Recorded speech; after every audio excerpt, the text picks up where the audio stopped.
রমজানে মৃত্যুবরণ করলেও এই দুইটি কাজের জন্য মানুষকে কবরে কঠিন শাস্তি দেওয়া হয়, তবে কোনো বড় বড় গুনাহের জন্য নয়।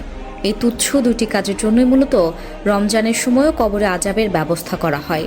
তবে এমন কোন দুটি কাজ করলে রমজান মাসেও কবরের আজাব মাফ হবে না? আপনি নামাজ পড়েননি, আল্লাহ চাইলে মাফ করে দিবে।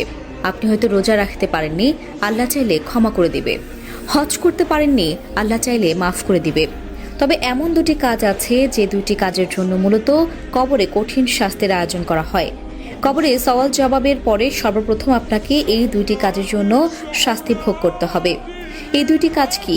অবশ্যই মুসলিম হিসেবে আমাদের জানা উচিত এবং নিজে জানার পাশাপাশি অন্য মুসলিম ভাই ও বোনদের জানানোর দায়িত্ব আপনারই। তাই অবশ্যই ভিডিওটি শেয়ার করে পৌঁছে দিবেন সকলের কাছে। আপনার একটি মাত্র শেয়ারের কারণে তারাও জানতে পারবে এই কঠিন দুইটি শাস্তির ব্যাপারে। প্রিয় দর্শক, আপনি যদি মুসলিম হয়ে নিজেকে সৌভাগ্যবান বলে মনে করেন, তাহলে আল্লাহর শুকরিয়া আদায় করে কমেন্টে একবার আলহামদুলিল্লাহ লিখতে ভুলবেন না। তো চলুন বেশি কথা না বলে শুরু করি আজকের ভিডিও।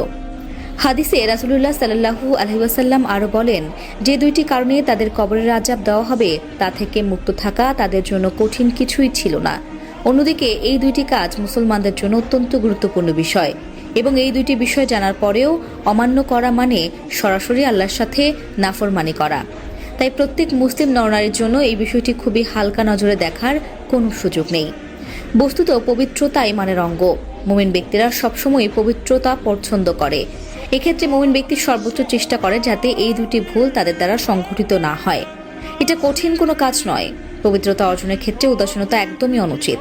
এর পরিণতি কতটা ভয়ঙ্কর ও কষ্টদায়ক উপরোক্ত হাদিস থেকে বোঝা যায়। এই বিষয়ে অবহেলা করা কোনোভাবেই উচিত নয়। 1 নম্বরে যে কাজের জন্য কবরের শাস্তি দেওয়া হবে তা হলো প্রস্রাব করে পানি না নিলে। এই বিষয়টিকে অনেকেই তুচ্ছ মনে করেন, অবহেলা করে, কিন্তু মনে রাখতে হবে পবিত্রতা ইমানের অঙ্গ। আপনার ইমান ঠিক রাখতে হলে সর্বপ্রথম আপনাকে পবিত্র হতে হবে। অপবিত্র অবস্থায় আল্লাহর ইবাদত সহ অন্য কোনো আমল কবুল হবে না। যারা প্রস্রাব করে পানি ব্যবহার না করে তাদের জন্য কবরে কঠিন থেকে কঠিনতর শাস্তি অপেক্ষা করছে। এই বিষয়ে সকল মুসলিমের সতর্কতা অবলম্বন করা উচিত। 2 নম্বরে যে বিষয়টি সম্পর্কে বলা হয়েছে তা হলো অন্যের নামে গীবত করা। যে ব্যক্তি একজনের কথা অন্যজনের কাছে বলে বেড়ায় এবং ঝামেলা বাঁধিয়ে দেয়, তাদের জন্য কবরে ভয়াবহ শাস্তি অপেক্ষা করছে এবং এই শাস্তি তাদের একান্তই পেতে হবে। এর থেকে বেঁচে ফেরার কোনো সুযোগ নেই।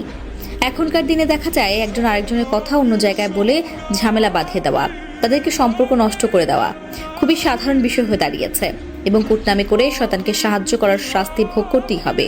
হাদিসে এসেছে, চুগলখোর জান্নাতে যেতে পারবে না। হযরত ইবনে আব্বাস রাদিয়াল্লাহু তাআলা আনহু বর্ণনা করেন, রাসূলুল্লাহ সাল্লাল্লাহু আলাইহি ওয়াসাল্লাম একদিন মদিনার একটি খেজুর বাগান দিয়ে যাচ্ছিলেন। সেখানে তিনি 2 ব্যক্তির আহাজারি শুনতে পেলেন। তখন তাদেরকে কবরের শাস্তি দেওয়া হচ্ছিল। প্রিয় নবী সাল্লাল্লাহু আলাইহি ওয়াসাল্লাম বললেন, এই দুজনকে বড় কোনো কারণে আযাব দেওয়া হচ্ছে না। অবশ্যই এগুলো কবিরা গুনাহ। তাদের একজন প্রসাব করে পবিত্রতা অর্জন করত না, আর অন্যজন চগলখুরি করে বেড়াতো। তা দর্শক, আজ এ পর্যন্তই।